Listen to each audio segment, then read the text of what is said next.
Hello guys, നമ്മൾ ഇന്ന് വിനീത് ശ്രീനിവാസന്റെ ലൈവ് കൺസേർട്ട് കാണാൻ പോവാണ്. ഇവന്റ് നടക്കുന്നത് നമ്മുടെ വൈറ്റ് ഫീൽഡിലുള്ള ഫീനിക്സ് മാർക്കറ്റ് സിറ്റിയിലാണ്. ത്രൂ സി എന്റർടൈൻമെന്റ്സ് ആണ് നമ്മൾ ടിക്കറ്റ്സ് ബുക്ക് ചെയ്തത്.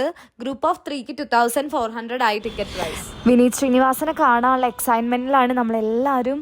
നമ്മളവിടെ എത്തിയപ്പോൾ തന്നെ കുറച്ച് ലേറ്റ് ആയിട്ടുണ്ടായിരുന്നു. കയറി വന്നപ്പോൾ തന്നെ ആളുടെ എവർഗ്രീൻ ഹിറ്റായ തട്ടത്തിന്മറയത്തിലെ സോങ് ആണ് പാടുന്നുണ്ടായിരുന്നത്. അത് കേട്ടപ്പോൾ തന്നെ ആകെ ഗൂസ് ബംസ് അടിച്ചു. നമ്മുടെ മലയാളം ഇൻഡസ്ട്രിയിലെ ഓൾറൗണ്ടർ ആണ് വിനീത് ശ്രീനിവാസൻ. ആളുടെ നമ്മൾ കേൾക്കാൻ ആഗ്രഹിച്ച കുറേ പാട്ടുകൾ കേട്ടപ്പോൾ നമ്മൾ ഭയങ്കര ഹാപ്പിയായി. ആളുടെ വോയിസ് ആൻഡ് എനർജി ലെവൽ ഒരു രക്ഷയുണ്ടായിരുന്നില്ല. വിനീത് ശ്രീനിവാസന്റെ ബാൻഡും ഉണ്ടായിരുന്നു കൂടെ, സമാധാൻ സാംസൺ. അവരൊരു രക്ഷ ഉണ്ടായിരുന്നില്ല, ഭയങ്കര എനർജി ആയിരുന്നു അവർക്ക്. അവർ രണ്ടുപേരും ഓഡിയൻസ് ആയിട്ട് സൂപ്പർ ഇന്ററാക്റ്റീവ് ആയിരുന്നു. ആൻഡ് അവർ സ്റ്റേജ് ഫുള്ള് ഓൺ ആക്കി നിർത്തി. കുറെ ഫാമിലീസ് ഒക്കെ ഉണ്ടായിരുന്നു നമ്മുടെ വിനീത് ശ്രീനിവാസന്റെ ഇവന്റ് കാണാൻ. സ്പേസ് അത്യാവശ്യം നല്ല ക്രൗഡഡ് ആയിരുന്നു. നമ്മൾ നന്നായി എൻജോയ് ചെയ്തു ഇവന്റ് ഒക്കെ. കറക്റ്റ് 10 മണിയായപ്പോൾ തന്നെ ഇവന്റ് അവസാനിക്കും ചെയ്തു.